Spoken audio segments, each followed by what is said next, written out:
गजानंद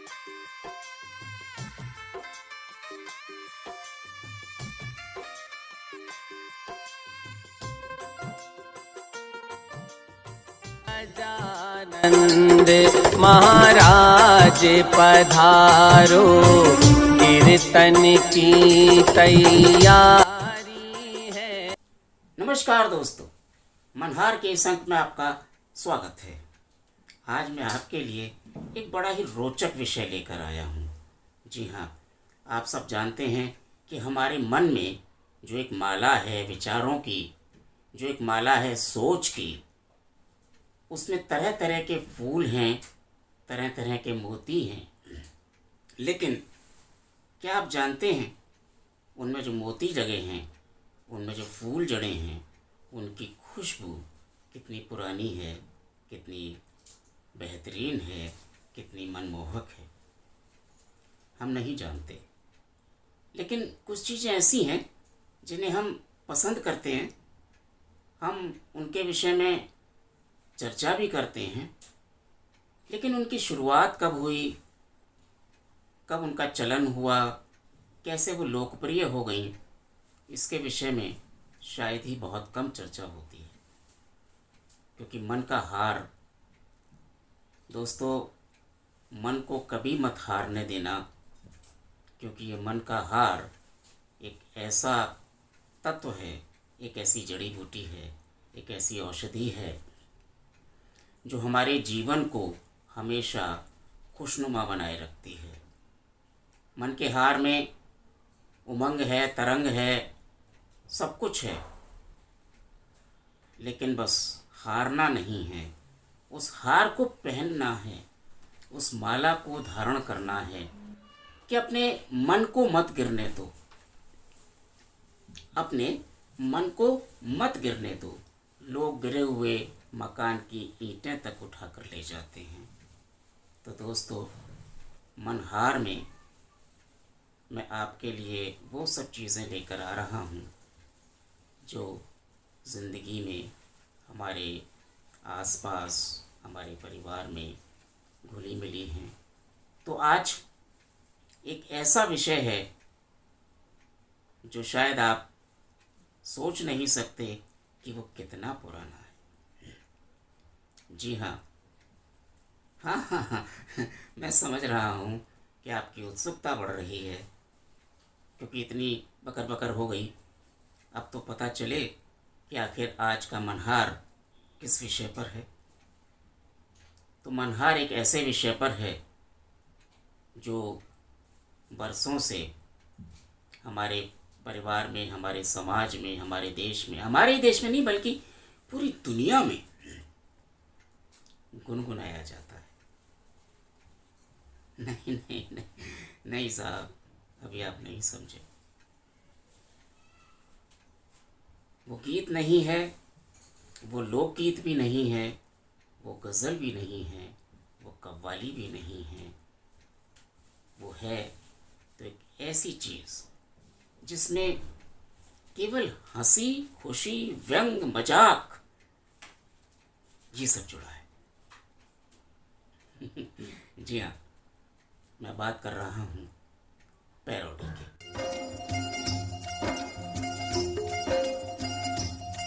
तेरी याद सताए, याद सताए, याद सताए, मुझे कितना रुलाए, कितना रुलाए, कितना रुलाए। हम सब पैरोडी गाते हैं, बनाते हैं, लेकिन वो एक ख़ास मौके पर अच्छी लगती हैं। जब कुछ लोग बैठे हों, हंसी मजाक चल रहा हो, कोई गीत गुनगुना रहा हो, उसी बीच में कहीं ना कहीं वो पैरोडी आ जाती है।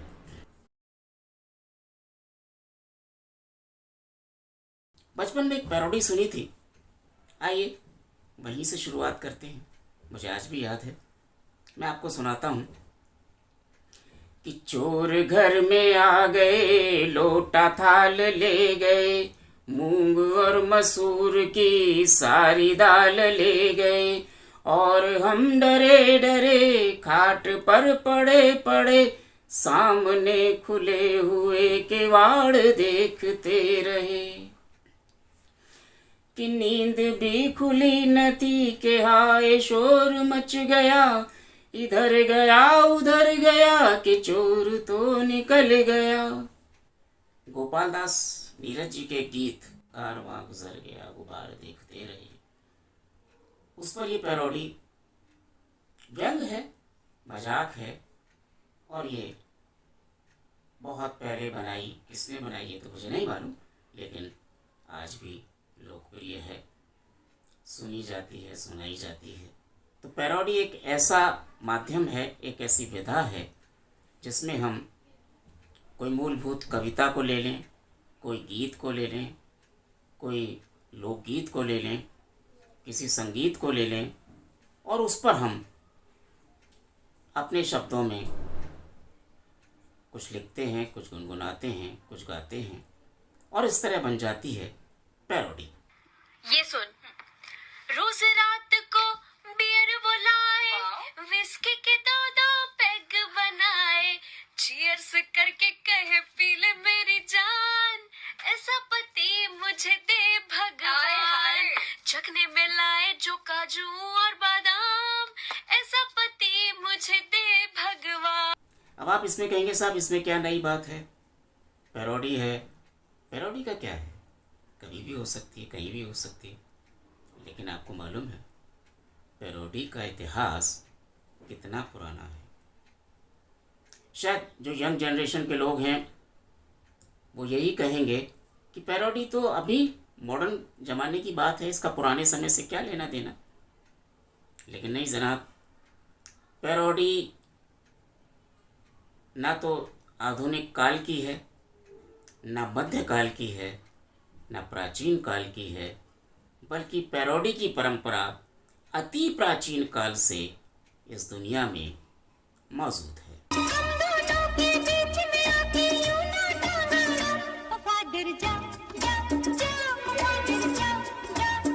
पैरोडी का जन्म हुआ ग्रीक में, वहाँ यह परंपरा जन्मी, विकसित हुई, और एक लंबे समय तक ग्रीक समाज में, ग्रीक साहित्य में इसका चलन रहा। इतिहास बताता है कि ग्रीक के लोग अपने ही देवी देवताओं का मजाक बनाकर पैरोडी लिखा करते थे, पैरोडी गाया करते थे। उस समय कविताएं थीं, और कविताओं में मूलभूत परिवर्तन करके उसको पैरोडी बना दिया जाता था। तो शायद वो लोग जो समाज में ईश्वरवादी नहीं थे, नास्तिक थे, उन्होंने शायद पैरोडी को प्रचलित किया, पॉपुलर किया, और पैरोडी वहाँ से शुरू हुई और आज तक चली आ रही है। ग्रीक का शब्द है पैरा, जिसका मतलब होता है बगल, काउंटर, और इसमें एक शब्द और जोड़ दिया गया, ओइडे। ओइडे का मतलब होता है गीत, और कुल मिलाकर जो शब्द बना वो बना पैरोडिया। और पैरोडिया ग्रीक साहित्य में हमें बहुत देखने को मिलता है। ऑक्सफोर्ड की इंग्लिश डिक्शनरी में जो शब्द हमें मिलता है पैरोडी, उसका अर्थ वो बताते हैं कि हास्यास्पद बनाने के लिए, मनोरंजक बनाने के लिए, जब किसी कविता को आंशिक रूप से बदल दिया जाता है, गीत को बदल दिया जाता है, उसे पैरोडी कहते हैं। हाथ खिलाऊंगा तुझे, फूल सजाऊंगा तुझे। तो सामान्य अर्थ में पैरोडी का मतलब हुआ नकल, जो मनोरंजन के लिए है, जो हास्य के लिए है। और केवल ग्रीक में ही नहीं, इसका चलन अमेरिका, कनाडा, इंग्लैंड और यूरोप के बहुत सारे देशों में सदियों से होता रहा है, आज भी हो रहा है, और भविष्य में भी होता रहेगा।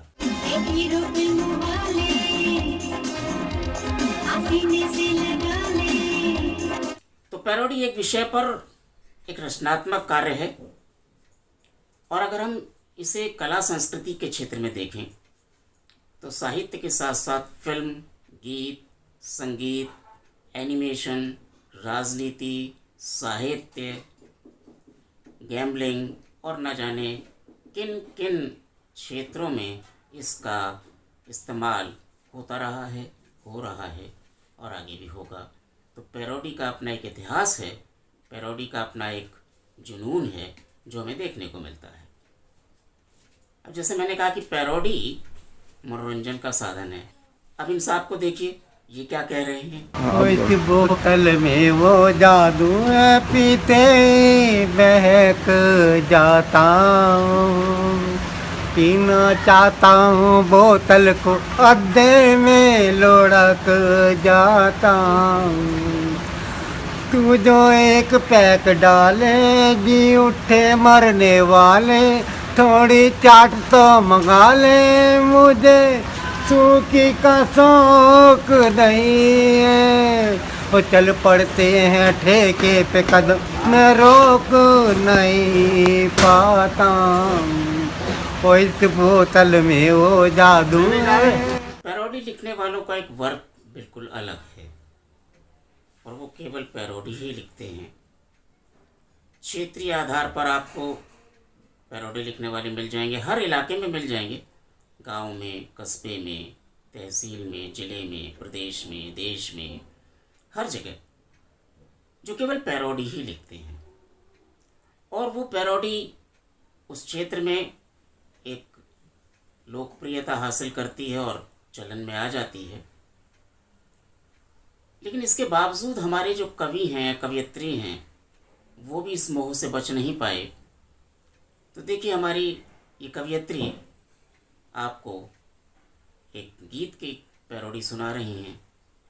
तो आइए सुनते हैं क्या कह रही हैं ये। ऐ मालिक तेरे बंदे हम, किए ऐसे क्या हमने करम। हमारे देश में 1940 के दशक में पैरोडी का चलन शुरू हुआ, लेकिन बहुत ज़्यादा लोकप्रियता पैरोडी को हमारे देश में नहीं मिली।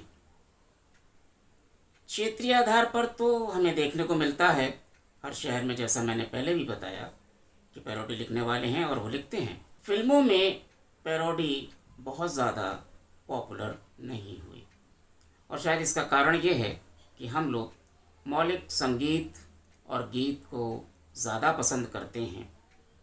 वैसे भी आप देखिए, जो 64 कलाएँ हैं, 64 कलाओं में जो पहली 3 कला हैं, गायन, वादन और नृत्य, यहीं से शुरू होती हैं 64 कलाएँ। तो हम लोग मौलिक रूप से पसंद करते हैं गीत, संगीत, डांस और भजन। शास्त्रीय संगीत, शास्त्रीय नृत्य भी उसकी एक अलग शैली है, उसको भी हम पसंद करते हैं। तो पैरोडी उतनी पॉपुलर हमारे देश में नहीं हुई, लेकिन हाँ, उसका अपना एक चलन ज़रूर रहा और धीरे धीरे वो क्षेत्रवाद के आधार पर विकसित होती चली गई। मैंने भी बहुत कुछ लिखा। एक छोटी सी पैरोडी आपको सुनाता हूँ, एक एक 2-2 लाइन की हैं। मैंने तेरे लिए ही 7 रंग के स्वेटर बुने, स्वेटर रंगीले स्वेटर, कोई नीला, कोई पीला, कोई लाल तो कोई गुलाबी रंगीले स्वेटर। और अगर हम बदलते हुए परिवेश की बात करें, महानगरों में बढ़ते तनाव के कारण शुगर के पेशेंट बहुत हो गए। अब ऐसी स्थिति में क्या होगा? ऐसी स्थिति में या तो आप दवाइयाँ खाइए या परहेज़ कीजिए। तो परहेज़ क्या करना है और क्या खाना है, ये इस पैरोडी की 2 लाइनों में आपको समझ में आएगा।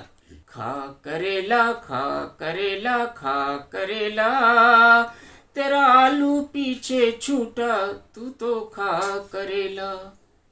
अब इसमें एक संदेश भी है, पैरोडी भी है कि शुगर का पेशेंट जितने करेले ज़्यादा खाएगा और आलू का साथ छोड़ देगा, उतना ही उसको फ़ायदा होगा। लेकिन हमारे देश में एक ऐसा दौर आया जब पैरोडी के कैसेट बहुत मार्केट में बिके, सीडियाँ बिकी, डीवीडी बिकी। अब आप कहेंगे साहब अभी आप तो कह रहे थे कि हमारे देश में पैरोडी सुनी ही नहीं गई, पहचानी ही नहीं गई, लोकप्रिय ही नहीं हुई, और अब आप कह रहे हैं कि एक ऐसा दौर भी आया। जी हाँ, एक ऐसा दौर आया क्योंकि भजन जब फिल्मी गीतों पर आधारित गीतों पर लिखे जाने लगे तो वो पैरोडी बन गए और उसका एक बहुत बड़ा मार्केट हमें देखने को मिला।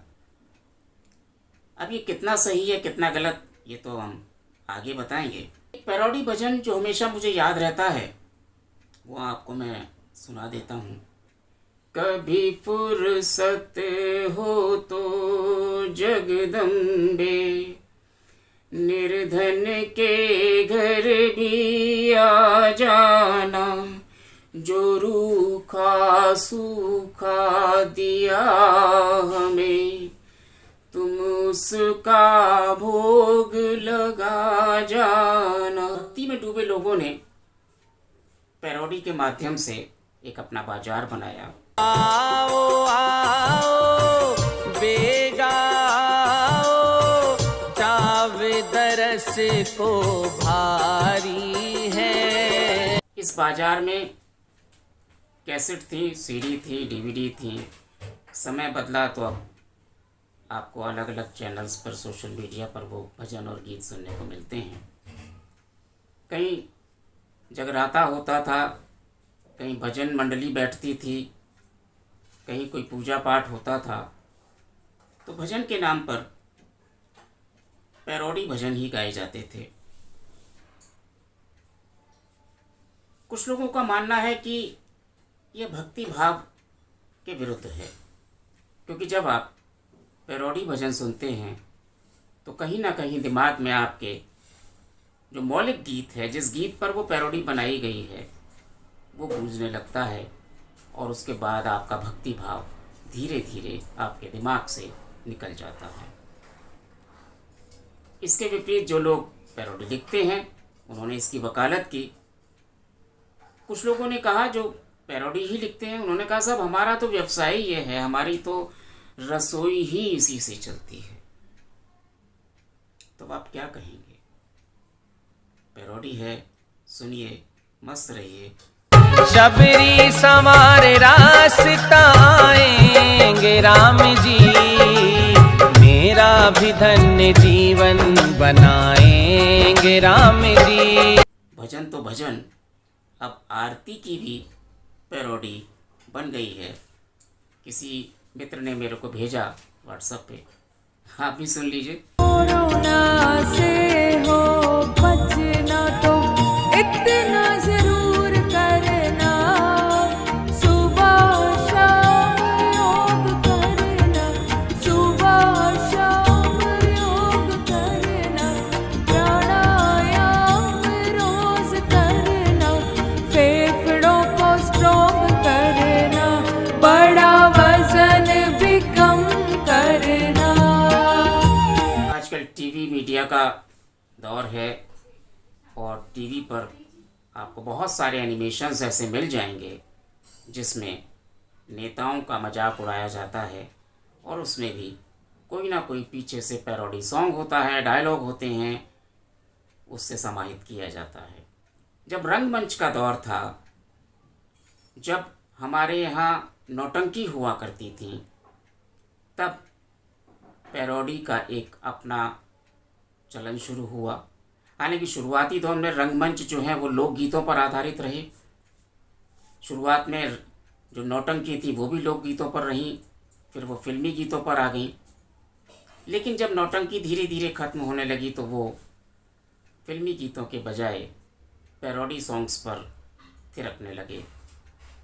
रंगमंच पर भी इसका इस्तेमाल हुआ, हमें देखने को मिलता है।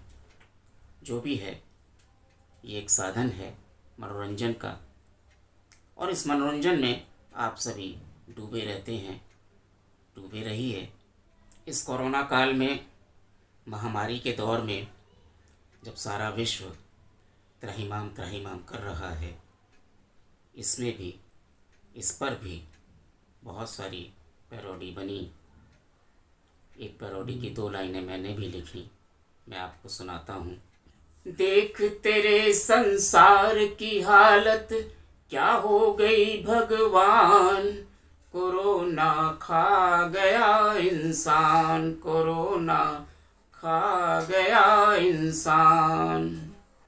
आस न बदली प्यास न बदली, बदल गया इंसान कि कोरोना खा गया इंसान, कोरोना खा गया इंसान। पैरोडी के इस एपिसोड में आज इतना ही। अगले मनहार कार्यक्रम में किसी और विषय पर आपको महत्वपूर्ण जानकारियाँ और कुछ गीतों की धुन सुनाने के लिए मैं फिर आऊँगा। आप रहिए घर में व्यस्त, मास्क लगाकर बाजार में निकलिए, सामाजिक दूरी बनाकर रखिए। अपना ध्यान रखेंगे तो दूसरे का भी भला होगा और समाज स्वस्थ होगा, देश मस्त होगा और आप व्यस्त होंगे। तो तब तक के लिए मुझे दीजिए इजाज़त, स्वीकार कीजिए मेरा नमस्कार।